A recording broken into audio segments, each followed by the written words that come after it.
আন্তর্জাতিক অপরাধ ট্রাইব্যুনালে বিচারাধীন জুলাই আগস্টের গণহত্যা মামলার সম্ভাব্য রায় ও বিচার কার্যক্রম নিয়ে নতুন তথ্য দিয়েছেন আইন, বিচার ও সংসদ বিষয়ক উপদেষ্টা আসিফ নজরুল। তিনি বলেছেন, এই মামলাগুলোর অগ্রগতি সম্পর্কে অনেকেই প্রশ্ন তুলছেন। জুলাই মাসে সংঘটিত হত্যাকাণ্ডের বিচার কার্যক্রম কতটুকু এগিয়েছে, কিছু মহল দৃশ্যমান অগ্রগতি না থাকায় সমালোচনা করছে জানিয়ে তিনি বলেন, ট্রাইব্যুনাল সংশ্লিষ্ট বিষয়গুলো গুরুত্ব সহকারে দেখছে। শেখ হাসিনা সহ অন্য আসামিদের ৩-৪টি মামলার রায় অক্টোবরের মধ্যেই পাওয়া যাবে জানিয়ে আসিফ নজরুল বলেছেন, প্রসিকিউশন টিম যাচাই বাছাই করে ১৬টি মামলা দায়ের করেছে আনুষ্ঠানিকভাবে। এইসব মামলার মধ্যে ৪টির তদন্ত কাজ এ মাসের মধ্যেই শেষ হবে। এরপর চার্জশিট গঠনের মাধ্যমে আনুষ্ঠানিকভাবে বিচার কার্যক্রম শুরু হবে।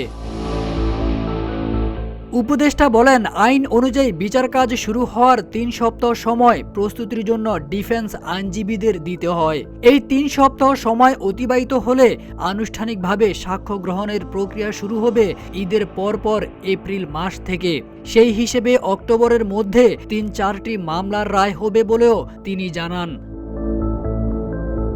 আদালতে ৩০০টির বেশি অভিযোগ দায়ের করা হয়েছে জানিয়ে আইন বিচার উপদেষ্টা বলেন, এর মধ্যে সেখান থেকে মামলা যাচাই বাছাই করে অগ্রগতি করা হচ্ছে।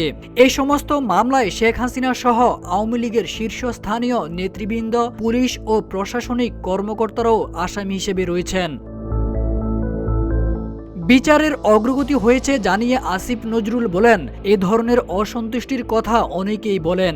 আমরা ওনাদের প্রতি শ্রদ্ধা জানিয়ে বলছি, আন্তর্জাতিক ট্রাইব্যুনাল আইন সংশোধন এবং আন্তর্জাতিক অপরাধ ট্রাইব্যুনাল গঠিত হওয়ার পর ইতোমধ্যে এই আদালতে বিচারের যথেষ্ট অগ্রগতি হয়েছে।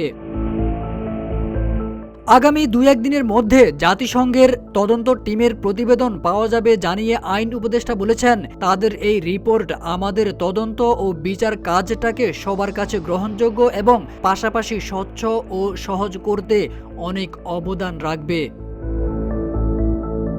মঙ্গলবার বিকেলে সচিবালয়ে তার নিজ মন্ত্রণালয়ের সম্মেলন কক্ষে অনুষ্ঠিত সাংবাদিক সম্মেলনে জুলাই আগস্ট হত্যাকাণ্ডের অগ্রগতি তুলে ধরে উপদেষ্টা এসব কথা বলেন। তারেক আজিজ খান, রূপালী বাংলাদেশ।